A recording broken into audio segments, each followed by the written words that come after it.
Suspect in the deadly French Quarter shooting should have been in jail while he was out on the street, and the search for two other suspects ahead.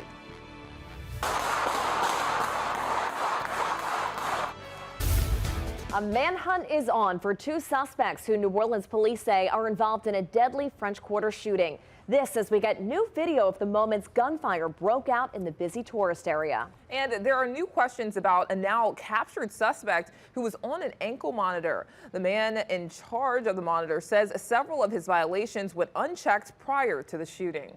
Good afternoon. I'm Meg Gatto. And I'm Lauren McCoy. The Orleans Parish District Attorney and the company charged with overseeing the ankle monitor the shooting suspect was on both cast blame on the courts today. They say there was no reason he should be on the streets. David Jones joins us with the story. Orleans Parish District Attorney Jason Williams crediting law enforcement for their quick action apprehending 28-year-old Nicholas Miarana. He's the first of three suspects police say were involved in yesterday's quadruple shooting in the French Quarter. We're learning more, though, about Miarana's criminal past in the city. Miarana's behind bars now, but his brother, 20-year-old Daniel Miarana, and 23-year-old Daryl Adams are still on the loose right now. Williams with a stark warning to family or friends who could become accomplices to either of the pair. Do it and you'll be facing the full weight of the law. But we're taking a closer look at the older Miarana brother, Nicholas, who was arrested last year for a slew of domestic abuse and weapons charges. He pled guilty in January to reduced charges in a plea deal and was sentenced to probation. Fast forward to September, he's violated his parole and is rearrested for domestic abuse. He was ordered onto an ankle monitor overseen by Assured Supervision Accountability Program. Matt Dennis is president of that company.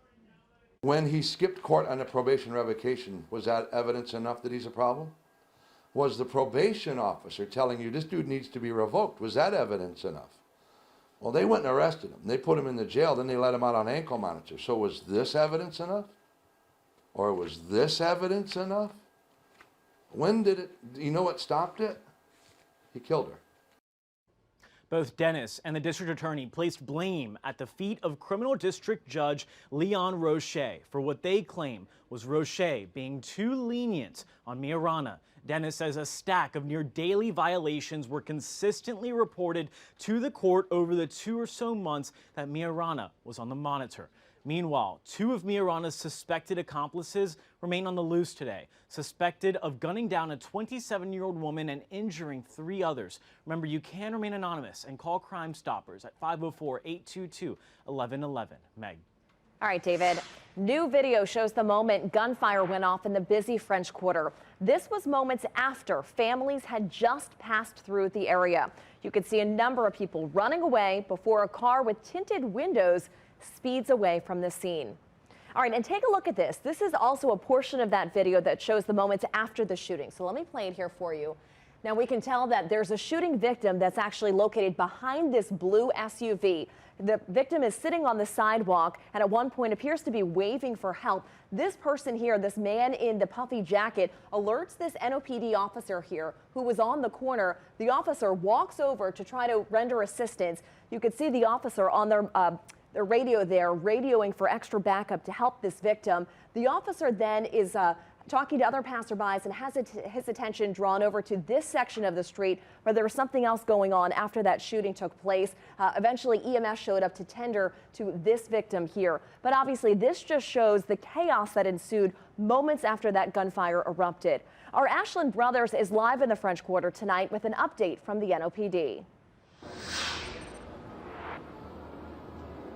Well, Meg, we have a better timeline now of the NOPD's swift response as they closed in on that suspect's vehicle, allowing them to make one arrest. Now, to be clear, there are 3 suspects, so 2 left for them to make arrests on. Now, Superintendent Ann Kirkpatrick tells us that the initial call for the French Quarter quadruple shooting came in at around 12:21 yesterday afternoon, and then 38 minutes later, at 12:59, the department's violent crime and abatement intelligence officers located the suspect's vehicle. 16 minutes after its sighting at 1:15, police stopped the vehicle in Crowder and apprehended the first of those three suspects. That's Nicholas Marana, whose brother Daniel Marana remains on the run, along with Daryl Adams. That is the level of excellence that our police department, your police department, does. We are able to find you, we are able to solve it, and we want that to be a statement of prevention.